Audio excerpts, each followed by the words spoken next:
Stars और we are going to the Alps, our tickets are book. ठीक है दोस्तों, क्लियर है।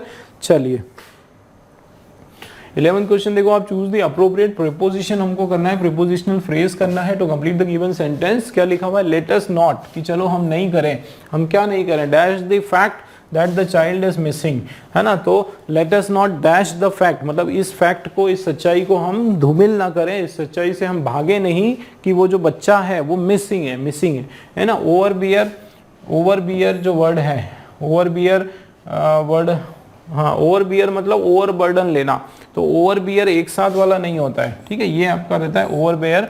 ओवर बियर का मतलब होता है ओवर बर्डन, है ना, ओवर बर्डन या टू टेक स्ट्रेस, ये सेंस से आ रहा है ना, टू टेक स्ट्रेस या टेंशन।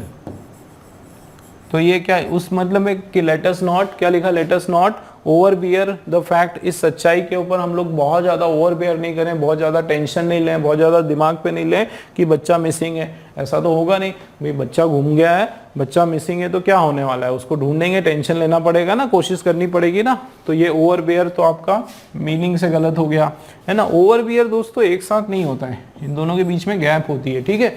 उसी टाइप से ओवरलुक के बीच में ये जो है आपका, ये नहीं होता है, ठीक है, ये गलत कर दिया। उसके बाद फिर क्या है, ओवरलुक। ओवरलुक का मतलब होता है नजरअंदाज करना, है ना, नजरअंदाज करना।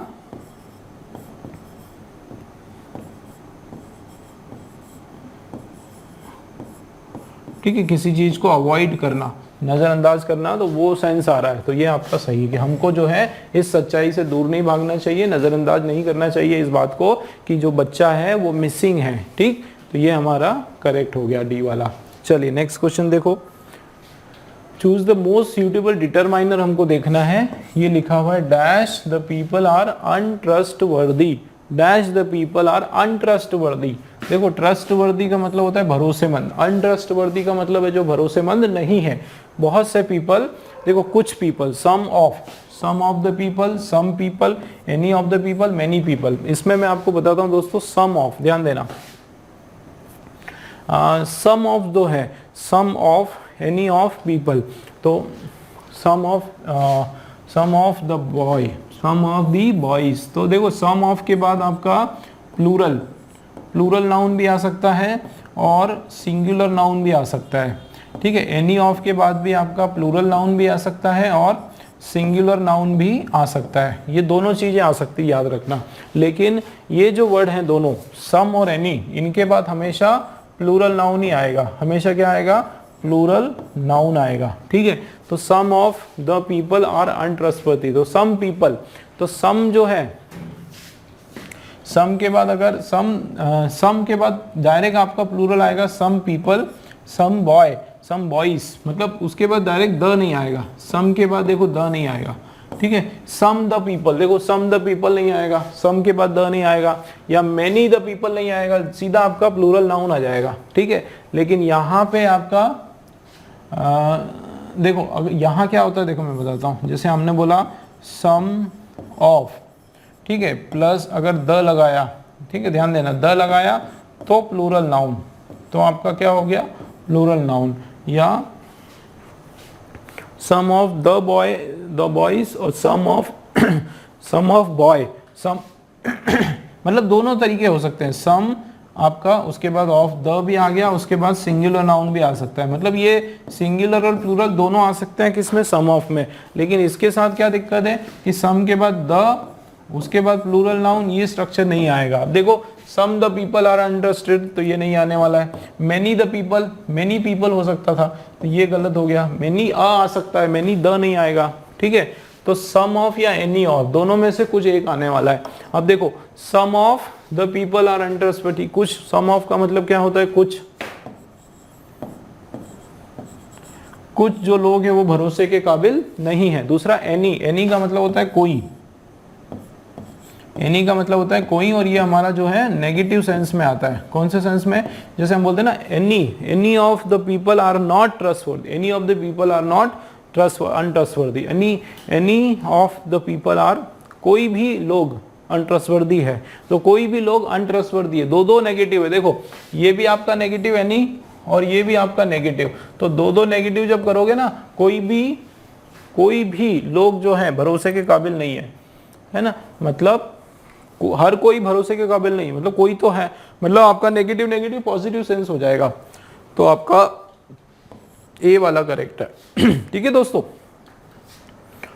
नेक्स्ट देखो 13 वाला, choose the option with the appropriate prefix लगाना है। ठीक है, ये तो इजी है आपका।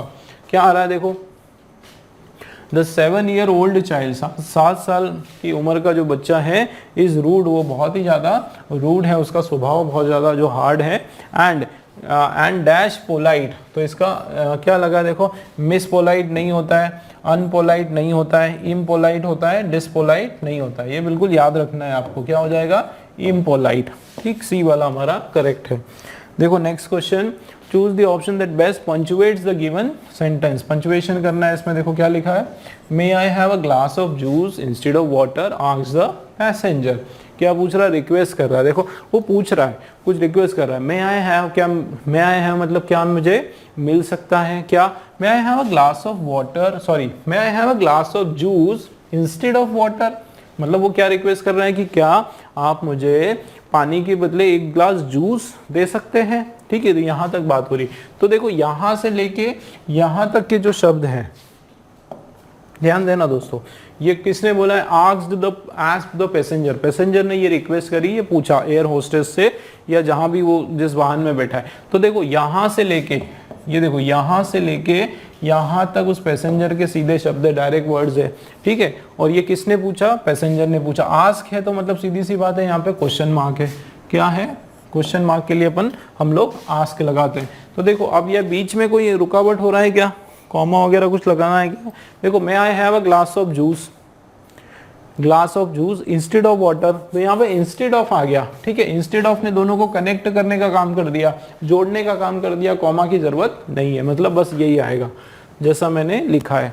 देख लेते हैं, देखो मे आई हैव, यहाँ पे कॉमा लगा दिया, may I have a glass of juice, may I have a glass of juice instead of water, may I have a glass of juice, तो वहां रुकने की जरूरत ही नहीं है, कॉमा नहीं आएगा, रॉन्ग है। ठीक, फिर ये देखो may I have a glass of juice instead of water, यहाँ नहीं रुके हम लोग, फुल स्टॉप हो गया, आस्क द पैसेंजर, ये आपका करेक्ट है। ये देखो may I have a glass of juice, ये इंस्टेड, इसकी जरूरत ही नहीं है, इंस्टेड नहीं होता तो हम लोग सोचते हैं। ठीक है, may I have a glass of juice water, इस तरीके से, तो ये भी आपका कॉमा आ गया तो गलत हो गया। May I have a glass of juice instead of water, इसमें क्या गड़बड़ है, may I have a glass of juice instead, इसमें क्वेश्चन मार्क मिसिंग है ना, तो ये भी गलत। ठीक है दोस्तों, तो इस तरीके से हमारा बी वाला करेक्ट आंसर है। चलिए नेक्स्ट देखते हैं,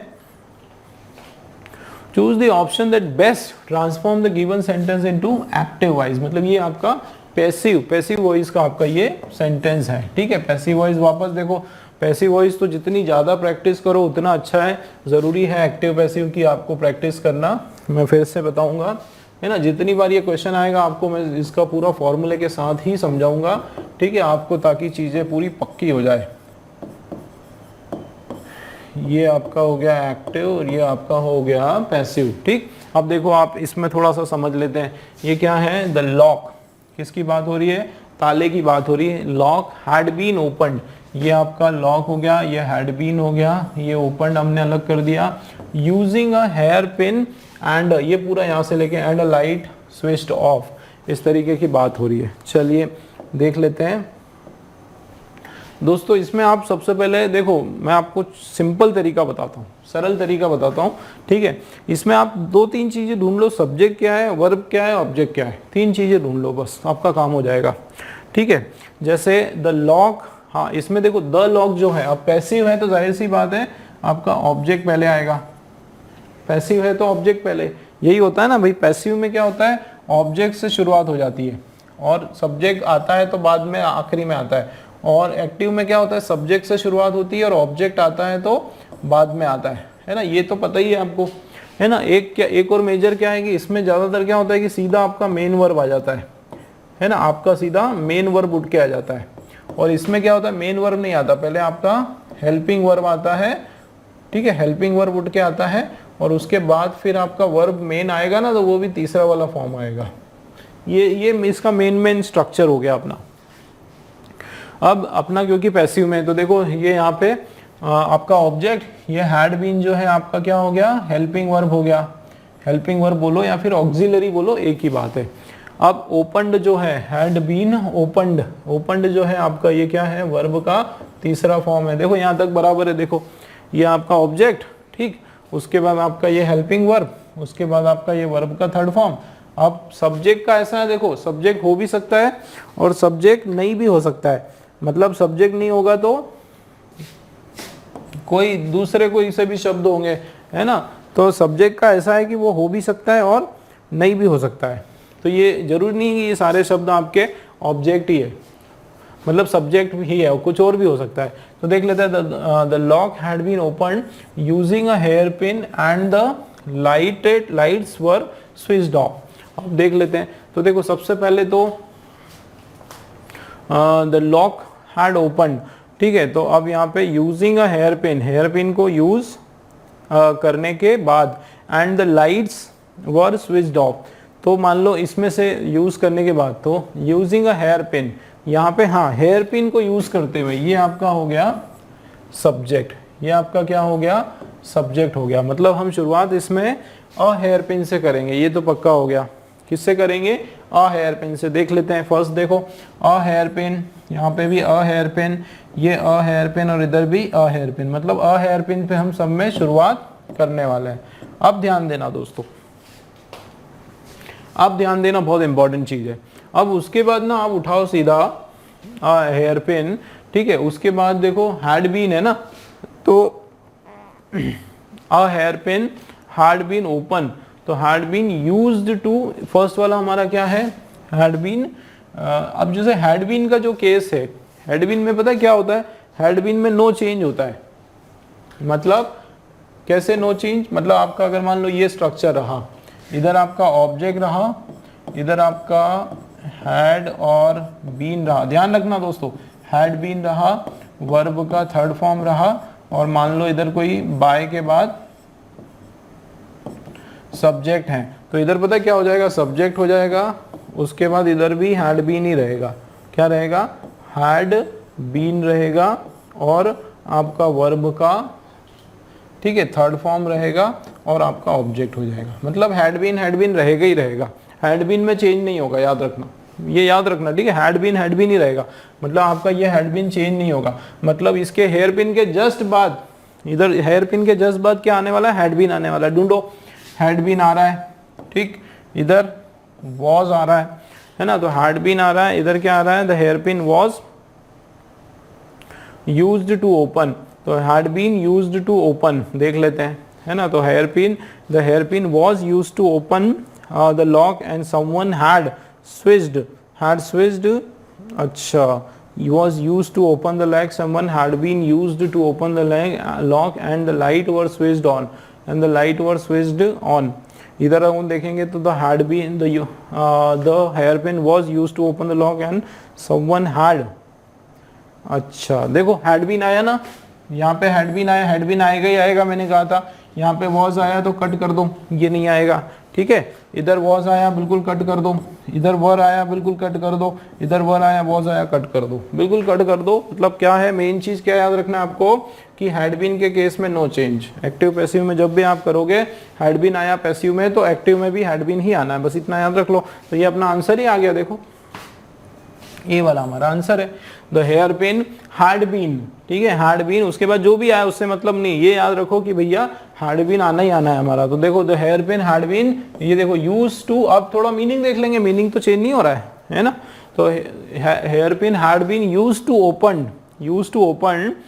open the lock and lights were switched on. तो देखो क्या लिखा है, the lock had been opened using a hair pin, जो ताला है ना वो कैसे खोला गया, हेयर पिन की मदद से। यहाँ देखो hair pin had been use to open the lock, तो हेयर पिन जो है वो भी यूज की गई टू ओपन द लॉक। अच्छा, तो hair pin had been used to open the lock. अच्छा, यहाँ फिर एक और गड़बड़ हो गई, ठीक है, ये एक्चुअली मुझे लगता है क्वेश्चन का ही मिस्टेक है, ठीक है ना। एक गड़बड़ जो हो रही है ना, ये क्वेश्चन की गड़बड़ है। यहाँ पे जो है ना, ये आपका ये नहीं आएगा, वही मैं सोचूं, इसलिए गड़बड़ हो रही है ना। यूज टू ओपन, टू के बाद ओपन ही आएगा and the lights were switched on, light switched on है, ठीक है। तो ये हमारा जो है ए वाला हमारा राइट हो जाएगा, ठीक है दोस्तों, ए वाला हमारा राइट है। चलिए let's move on to the next question. अगला क्वेश्चन देखते हैं हम लोग। देखो 16 वाला, चूज द ऑप्शन, देखो क्या लिखा, choose the option that best explain the highlighted expression.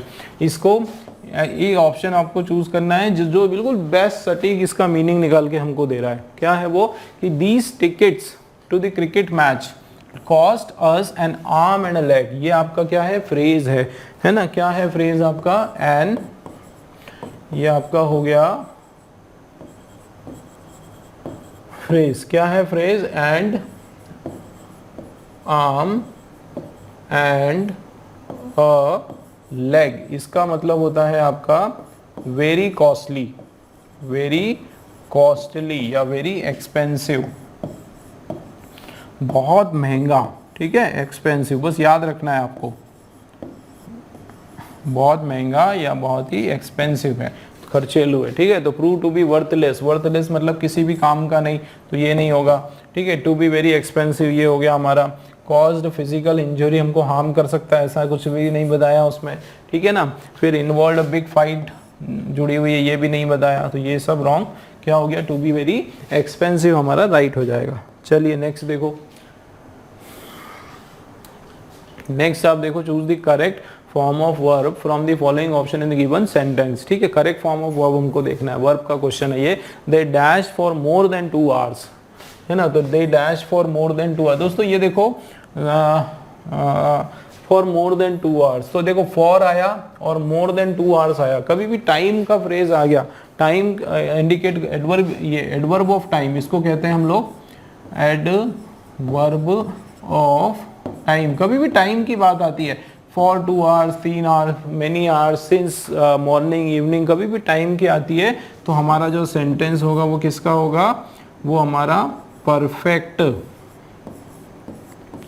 Perfect continuous tense का होगा। कैसा होगा दोस्तों, कंटिन्यूअस टेंस का आपका सेंटेंस हो जाएगा, ठीक है ना। परफेक्ट कंटिन्यूअस टेंस का मतलब क्या होता है, आपका सब्जेक्ट, उसके बाद ये हैज हो सकता है, या फिर है हो सकता है, या पास्ट में हैड हो सकता है, या फ्यूचर में विल, या फिर आपका शैल, ठीक है ना, शैल, हैव ये हो सकता है। उसके बाद जो है आपका बीन आएगा, ठीक है, बीन आएगा, उसके बाद वर्ब का आईएनजी आएगा, ठीक है, उसके बाद आईएनजी आएगा, उसके बाद आपका ये जो भी है सिंस आ जाएगा, है ना, या फिर फॉर आ जाएगा, ठीक है, और ये दूसरे जो भी वर्ड हैं वो आ जाएंगे इस तरीके का, has been, have been, verb का आईएनजी ये आने वाला है, ठीक है ना। तो देखो they dash for more than 2 hours, तो वेट नहीं, ये आ गया आपका answer, they have been waiting, क्योंकि दे के साथ एक से ज़्यादा के साथ यहाँ पे प्लूरल आता है, ये आपका प्लूरल वर्ब है, ये आपका प्लूरल नाउन है ना, तो उसके हिसाब से हैव बीन आ जाएगा। दे वेट नहीं होगा, दे वेटिंग नहीं होगा, दे हैज़ नहीं होगा, वेटिंग, ठीक है, हैव बीन वेटिंग आपका राइट हो जाएगा, ठीक है। चलिए नेक्स्ट देखो, choose appropriate article for the given sentence. Article का क्वेश्चन है, देखो friendship is dash relationship of mutual affection between people and is dash stronger form of interpersonal bond, ठीक है, interpersonal bond then dash association, ठीक है। तो ये क्या हो रहा है, friendship is dash relationship of mutual. चलो पहले हमारा जो बेसिक है वो देख लेते हैं भाई। आर आया तो या तो ए आएगा या फिर द आएगा, ठीक है। फर्स्ट वाले में एन नहीं आएगा, फर्स्ट वाले में एन नहीं आएगा, ये रहा, ये कट हो गया, ठीक। अब दूसरा देख लेते हैं, इज द स्ट्रॉन्गर, तो ये या तो ए आने वाला है या फिर द आने वाला है। सेकंड वाले में एन नहीं आएगा, ठीक है, तो सेकंड वाले में एन नहीं आएगा, एन एन एन नहीं दिया है, ठीक है। अब थर्ड देख लेते हैं, एसोसिएशन, तो बॉन्ड देन एन एसोसिएशन, तो इसमें या तो आपका एन आएगा या फिर आपका द आएगा। तो देखो लास्ट में एन नहीं आए, एन आएगा या द आएगा, मतलब लास्ट में ए नहीं आएगा, लास्ट में ए नहीं आएगा दोस्तों, तो लास्ट में ए नहीं आएगा, ये तो कट हो गया। ये देखो लास्ट में ए नहीं आएगा, ये कट हो गया। अब इन दोनों के बीच में कंपटीशन है, देखो ए द और इधर ए एन आएगा, क्या आना चाहिए देख लेते हैं। तो देखो अ रिलेशनशिप, मान लो ये लगा रहा हूं मैं, तो a friendship is a relationship, ध्यान देना, friendship is a relationship of mutual affection. देखो दोनों में ए है, इसमें भी ए है, मतलब ए तो आना ही आना है, ठीक है ना। क्या लिखा है देखो, friendship is a relation, friendship एक ऐसी, देखो ऐसे एक के सेंस में बात हो रही है, फ्रेंडशिप एक ऐसा रिश्ता है म्यूचुअल फंक्शन का। क्या हो रहा है देखो, friendship is a relationship of mutual affection, एक दूसरे का एक ऐसा रिलेशन है, एक की बात हो रही है, मतलब अ आने ही वाला है यहाँ पे, ठीक है। तो a relationship of mutual affection, ठीक है, between people and is a stronger form, ये एक बहुत ही स्ट्रॉन्ग एकदम मजबूत फॉर्म ऑफ इंटरपर्सनल बॉन्ड है, एक मजबूत तरीका है, फॉर्म है एक बॉन्डिंग का, एक दूसरे के बीच में बॉन्ड। देन द एसोसिएशन, तो देन एन एसोसिएशन, अब इसमें क्या होने वाला देख लेते हैं। तो दोनों में ए आएगा, एक चीज तो कंफर्म हो गई कि हमारा, ठीक है, यहाँ पे भी ए आने वाला है और यहाँ पे भी हमारा ए आने वाला है। फिर से देख लेते हैं, देखो friendship is a relationship of mutual affection between people, एक रिलेशनशिप होता है लोगों के बीच में एक म्यूचुअल अफेक्शन का, एंड इज और stronger is a stronger form of, एक स्ट्रॉन्ग फॉर्म ऑफ क्या है, इंटरपर्सनल बॉन्ड है, इंटरपर्सनल बॉन्ड है, देन द एसोसिएशन। तो द एसोसिएशन अगर मैंने लगाया दोस्तों, तो ये किसी संगठन की बात हो जाएगी। अगर मैं यहाँ द लगा देता हूँ ना, तो ये क्या किसकी बात हो जाएगी, एसोसिएशन, किसी संगठन की बात हो जाएगी, ठीक है ना, याद रखना। तो यहाँ जो है ना, मैं किसी संगठन की बात नहीं कर रहा हूँ, मैं एसोसिएशन का मतलब होता है मेल जोल की बात कर रहा हूँ, मिलाप की बात कर रहा हूँ, ठीक है, मिलाप। तो ये एक मिलाप की बात हो रही है, अ की बात हो रही है। तो यहाँ पे भी आपका अ तो आएगा नहीं, खैर एक की बात है, तो एन एसोसिएशन, एक एसोसिएशन मतलब एक बॉन्डिंग, एक जुड़ाव, उस सेंस में बात हो रही है, ठीक है। द एसोसिएशन बोलोगे तो वो एक कोई संगठन हो जाएगा, ठीक है। तो यहाँ पे एन करेक्ट है, मतलब डी वाला करेक्ट है आपका, ये आपका रॉन्ग हो गया, ठीक है ना दोस्तों, ए और एन हो गया। चलिए लास्ट क्वेश्चन हम लोग देख लेते हैं, इस पेपर का आपके सामने है, चूज द अप्रोप्रिएट, ये भी आर्टिकल का क्वेश्चन है, ठीक है, फॉर द गिवन सेंटेंस। देखो nature is dash best example of perfect discipline, discipline का जो सबसे परफेक्ट डिसिप्लिन का नेचर जो है वो क्या है, बेस्ट एग्जाम्पल है। एवरी एलिमेंट ऑफ इट, हर एक उसके जो पार्ट हैं, हर एक उसके तत्व हैं, एलिमेंट्स हैं, it moves according to dash strictly regulated plan, to dash strictly, एकदम स्ट्रिक्टली रेगुलेटेड प्लान। तो ये एक डेफिनेट बात हो गई, कैसा, टू द स्ट्रिक्टली रेगुलेटेड, ये कौन सी बात हो गई, एक डेफिनेट बात हो गई कि वो जो प्लान है वो पूरी तरीके से पूरा वेल मैनेज्ड, वेल तरीके से पूरा एक वेल भी स्ट्रिक्टली एक पूरा वेल डिसिप्लिन वाला प्लान होता है इनका, किसका, नेचर का, यहाँ पूरा प्लान से। तो ये एक डेफिनेट बात हो गई, एक निश्चित बात हो गई, है ना, निश्चित सेंस में बात हो गई। किस सेंस में बात हो गई, निश्चित सेंस में बात हो गई, ठीक है। मतलब लास्ट में हमको लग रहा है कि द आना चाहिए, क्या आना चाहिए, द आना चाहिए। चलो हमको कंफर्म नहीं है, कि द नहीं आ रहा है, तो फिर क्या होगा, तो द आएगा या अ आएगा, भाई दोनों में से एक ही आएगा ना, तो वो देख लेते हैं। इधर भी वैसे ही करते हैं, इधर भी आपका या तो ए आएगा या फिर आपका द आने वाला है। अब देख लेते हैं, तो देखो दोस्तों एन तो दोनों में नहीं आएगा, एन वाला तो रोल ही नहीं है, तो ये आपका कट, ठीक है। अब देख लेते हैं, तो डेफिनेट सेंस की बात करूं, हाँ, तो क्या है, nature is a best example, एक बेस्ट नेचर, एक सबसे बढ़िया, एक सबसे बेहतरीन एग्जाम्पल है परफेक्ट डिसिप्लिन का।